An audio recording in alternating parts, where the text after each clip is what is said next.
परम पूजनीय श्री सतगुरु ब्रह्मानंद महाराज की जय। बोलो जुगत जोड़ी सरकार की जय। बोलो साचे दरबार की जय। दया निधि नाम है तेरा, जाके हो अंतर्यामी, समाए हो चराचर में, सकल संसार के स्वामी। नमामि नमामि हरिदम,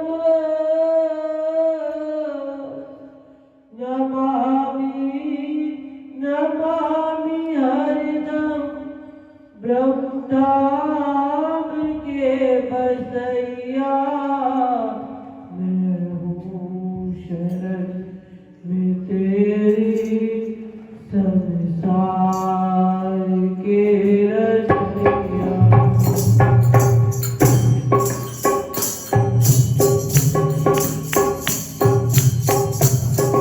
तेरी अरदास सुनी तो प्रभु कुछ ध्यान करी। तेरी अरदास सुनी तो प्रभु कुछ ध्यान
जिज्ञासु गुरु महाराज जी के चरणों के अंदर हाथ जोड़कर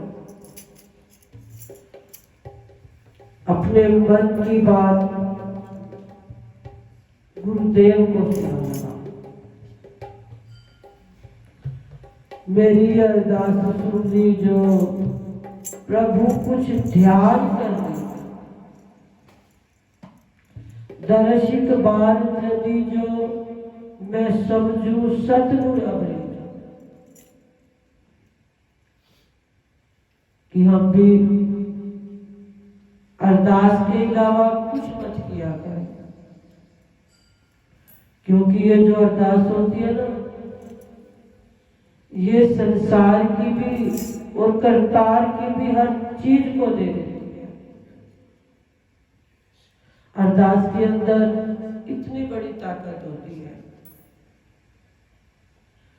हम गुरु महाराज जी के चरणों में अरदास क्यों लगवाते हैं?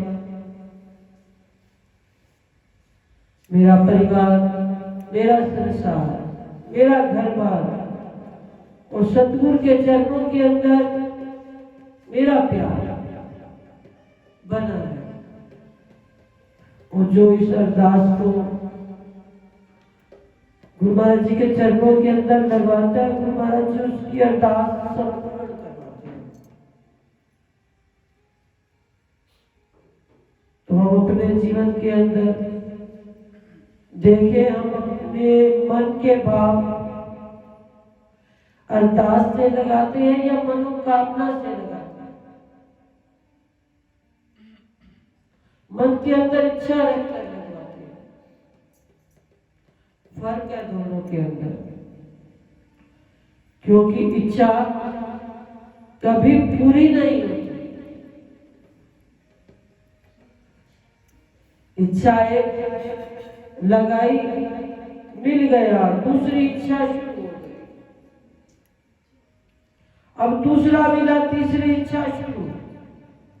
लेकिन अरदास माथा कोई टेकते हैं गुरु चरणों के अंदर, लेकिन अरदास वो तो हम समय के अनुसार करते हैं।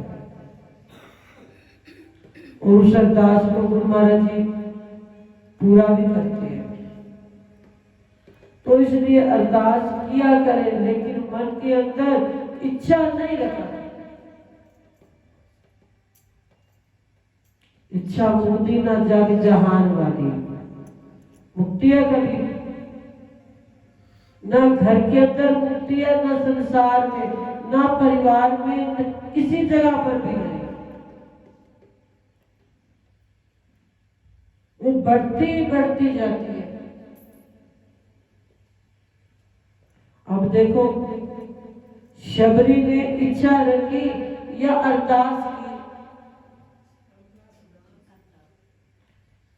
शबरी अरदास करती थी, इच्छा नहीं रखती थी कि भगवान कब आएंगे, इतना समय हो गया मुझे करते करते।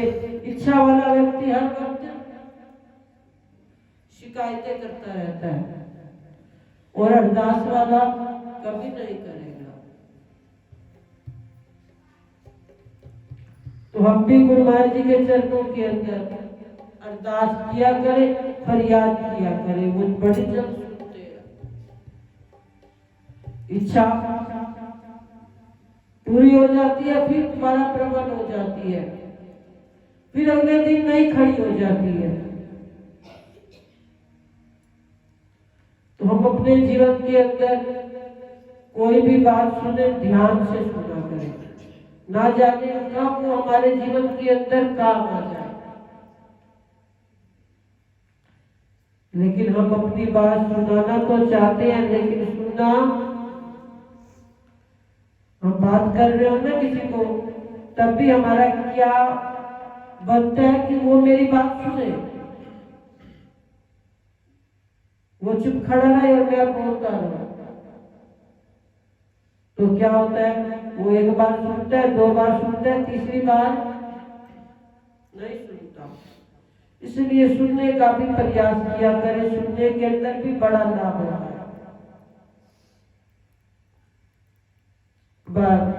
एक सेठ थे,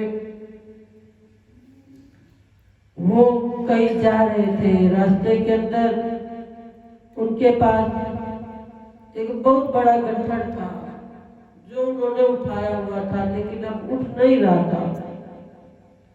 रास्ते में एक मजदूर जा रहा था, उसने सेठ जी ने कहा, भैया मेरे इस गट्ठर को मेरे घर तक पहुंचा दो, मैं तुम्हें दाम दूंगा। सेठ ने कहा, अब मजदूर कहने लगा, जो दोगे मैं वही ले लूंगा, लेकिन एक शर्त मेरी है, रास्ते में जाते हुए या तुम बोलना या मैं बोलूंगा। अब सेठ जी ने कहा, बड़ा बेकार, कहते या तो तुम सुनोगे या मैं सुनूंगा, या तुम बोलोगे या मैं बोलूंगा। सेठ जी ने कहा, जा मैं कोई और देख लूंगा। अब जब भगवान राम भी जाने लगे ना नदी पार करने के लिए, अब केवट के सिवा वहां कोई खिवैया खड़ा ही नहीं था। अब देखो कितनी बलुहार करनी पड़ गई। कभी कभी भगवान को भक्तों से ताप पड़े, जाना था गंगा पार प्रभु। अब लक्ष्मण जी को क्रोध आ रहा, लेकिन भगवान राम ने कहा, जाना है तो तेरे साथ ही जाना है, क्योंकि पिछले जन्म का वादा भी तो पूरा करना। इसलिए वहां कोई और केवट था ही नहीं, एक केवट के सिवा। अब भगवान के लिए भी एक केवट बचा, अब सेठ जी के लिए भी एक मजदूर बचा। अब वहां कोई मजदूर था ही नहीं। सेठ जी ने दोबारा बुलाया, आजा। कहने लगा, शर्त मंजूर। अब सेठ जी को स्वागत था, अपना गट्ठर उठवाना था, कहने लगे मंजूर है। अब वो चल पड़ा, सिर के ऊपर गट्ठर उठाकर, कहने लगा, सेठ जी जो मैं बताऊंगा ना वो सुनते जाना, या आप बोलो मैं सुनूंगा। कहने लगा, मैं नहीं बोलता, तू ही बोलता चल। अब पहुंच गए अपने घर के अंदर, सेठ जी ने पैसे दिए, मजदूर ने लिए। कहने लगे, सेठ जी मेरी बात को सुना आपने? कहने लगा, मुझे अपना काम निकलवाना था, मैंने तेरी बकवास नहीं सुनी। अब देखो क्या बोला। अब मजदूर कहने लगा, मैंने तुम्हें कहा था मेरी बात ध्यान से सुनना। कहने लगा, मुझे नहीं सुनी। मजदूर ने कहा, कल शाम को तू 7 बजे मर जाएगा। वो कहने लगा, ऐसे ही बोल रहा है, किसके कहने से कौन मरता है, किसके कहने से कौन जन्मता। अब वो कहने लगा, तू मरेगा। सेठ को आया गुस्सा, कहने लगा, भागता है या नहीं भागता। उसने कहा सेठ जी जब तुम मरोगे ना तब तुम्हें याद आएगा। सेठ जी को थोड़ा आश्चर्य हुआ, गंभीर हुए, कहने लगे क्या पता मैं कल मर जाऊं। अब सेठ जी ने कहा मरना तो सभी ने, कोई आज तो कोई कल, मर जाऊंगा तो मर जाऊंगा। कहने लगे सेठ जी मरोगे ना, जब यमराज के पास जाओगे तो यमराज तुमसे पूछेगा पहले पाप देखोगे या पहले पुण्य देखोगे, पहले पुण्य को लोगे या पहले पाप को लोगे। बस तुमने क्या कहना है, मुझे पाप तो चाहे जितना मर्जी दे देना लेकिन पहले पुण्य को दिखा दो। इस बात को याद रखना। अगला दिन हुआ, मजदूर अपने घर चला गया। सेठ शाम 7 बजे यमराज के पास पहुंचेगा। वहां पहुंचा, यमराज ने पूछा पहले पुण्य को लोगे या पहले पाप को भोगोगे। कहने लगा यमराज जी पाप तो मैं भोग लूंगा लेकिन पहले एक बार पुण्य को भी दिखाऊंगा। अब जैसे ही कहा धर्मराज हैरान हो गया कि मैं क्या कह बैठा। आज तक कभी किसी ने जो जिसने पुण्य किया होता है उसका कभी दिखाया? पुण्य छुप के किया जाता है, पाप पता चल जाता है सरिया किसने पाप किया। अब धर्मराज कहने लगा मैं क्या क्या बैठा। कहने लगा ऐसा कुछ यहाँ पर रूल नहीं है। कहने लगा सेठ तुमने ही कहा था, मैंने मृत्यु लोक के अंदर तो देखा कि लोग अन्याय करते हैं, जाओ किसी के पास, हर कोई अपने स्वार्थ के लिए काम करेगा चाहे दूसरे का कितना नुकसान हो जाए। वहां तो हेरा फेरी देखी लेकिन आपके धर्मराज के दरबार में भी हेरा फेरी। पहले आपने पूछ लिया पाप देखोगे पुण्य, अब मैंने कहा तो आप अपनी बात से मुकर रहे हो। इतना झूठ यहाँ भी चलता है। अब धर्मराज जी फंस गए कि मैं इसको क्या कहूं। मैंने खुद बोला, आज खुद भी मुझे समझ भी नहीं आई। उन्होंने क्या किया, ले गए ब्रह्मा जी के पास। ब्रह्मा जी कौन थे? संसार के रचयिता। क्योंकि जिसने संसार को रचाया, जिसने संसार को बनाया, उसको पता भी होगा कि पाप और पुण्य में क्या फर्क है। ले गए ब्रह्मा जी, कहने लगे पता तो मुझे भी नहीं कि पुण्य का फल क्या होता है और पाप का। अब दोनों यमराज जी, सेठ जी और ब्रह्मा जी कहाँ चले गए? भगवान के दरबार में। भगवान के दरबार में गए, सेठ जी ने अपनी बात कही, पाप का फल भोगने के लिए तैयार हूं लेकिन उससे पहले मुझे पुण्य दिखा दो, उसका क्या फल मिलता है। भगवान जी ने ब्रह्मा जी और यमराज जी को कहा आप अपने घरों को जाओ, इसको यही छोड़ दो। ब्रह्मा जी आ गए अपने ब्रह्मलोक के अंदर, यमराज जी चले गए अपनी यमपुरी के अंदर। अब सेठ जी भगवान के सामने खड़े। भगवान ने कहा सेठ जी ये बात तुम्हें किसने कही थी?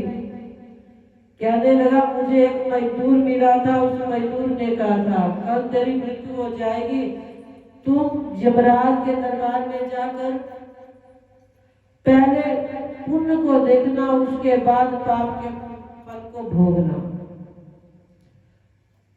अब भगवान कहने लगे धन्य वो तेरा मजदूर सतगुरु, जिसने तुझे पुण्य का फल पहले देने को कहा। तो ये पुण्य का फल ही तो है, पहले तुझे ब्रह्मा जी मिले, अब मैं मिला तुझे। और भगवान के चरणों में जो चला जाए तो उसके पाप रहेंगे। जो गुरु की शरण के अंदर आ जाएगा नाम सिमरन में जुट जाए और उसकी तो 84 खत्म ही खत्म है। लेकिन शर्त ये कि हमें बैठना पड़ेगा, ध्यान लगाना पड़ेगा, सिमरन करना पड़ेगा।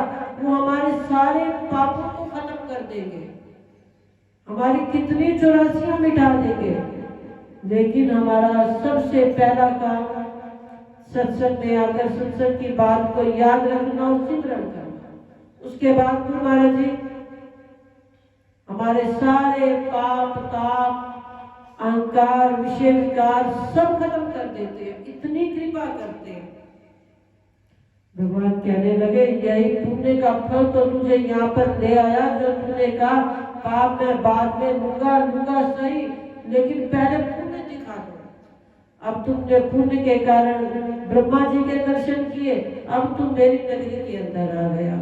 मेरी नगरी में आया तो तेरा कल्याण हुआ। देखो अब छोटी सी बात को ध्यान से सुनो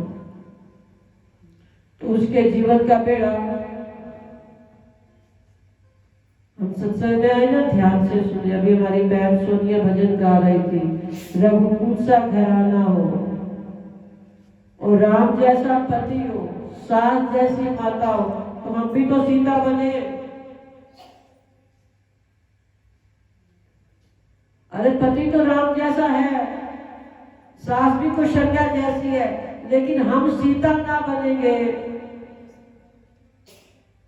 तो परिवार के अंदर कौशल्या जैसी माँ कैसे मिलेगी, दशरथ जैसा पिता कैसे मिलेगा। हम तो बने मन शूर्पणखा जैसे, काम हमारे ऐसे हो, तो फिर राम जैसा पति मिलकर हमारे को जीवन के अंदर क्या करेगा, हमारी नाक कानी तो काटेगा या नहीं काटेगा। हम सीता ना बने लेकिन पति राम बने, सास कौशल्या बने, है या नहीं। अरे हम भी सीता बने, हम सीता बनेंगे ना, राम तो वो है ही है, कौशल्या तो वो है ही, दशरथ तो वो है ही। अरे लक्ष्मण भैया जैसा देवर भी है, लेकिन सबसे पहले आप खुद सीता बनना सीखेंगे। सीता बनेंगे तो ये सारा परिवार अपने आप हमारे को रघुकुल जैसा घराना मिल जाएगा। हम अपने आप को बनाने की कोशिश नहीं करते, अपने आप को सीता। अब देखो सेठ जी ने उस मजदूर की बात को बाद में ध्यान से सुना, लेकिन फिर भी वो काम कर गए। अब उसको सारे पापों से छुटकारा मिल गया और देखो पुण्य का फल भगवान का दरबार मिल गया। हमारे को भी पुण्य का फल मिला कि हमारे को गुरु महाराज जी की शरण ब्रह्म तीर्थ स्थल मिला, उनका दरबार मिला, उनसे नाम दीक्षा मिली। ये पुण्य नहीं तो और क्या है। ये हमारे सद्गुण थे, तभी गुरु महाराज जी ने हमारे को अपने चरणों के अंदर लगाया। तो आगे भी लगने के लिए हमारे को पुण्य कर्म करने पड़ेंगे। ध्यान से अपने जीवन को अच्छी तरफ लगाकर गुरु महाराज जी के वचनों को ध्यान से सुनकर अपने जीवन को पूरा दिनचर्या वैसी बनानी पड़ेगी। तो देखो गुरु महाराज जी भी हमारे पूरे दिन के काम बड़े सुंदर ढंग से निपटा देंगे।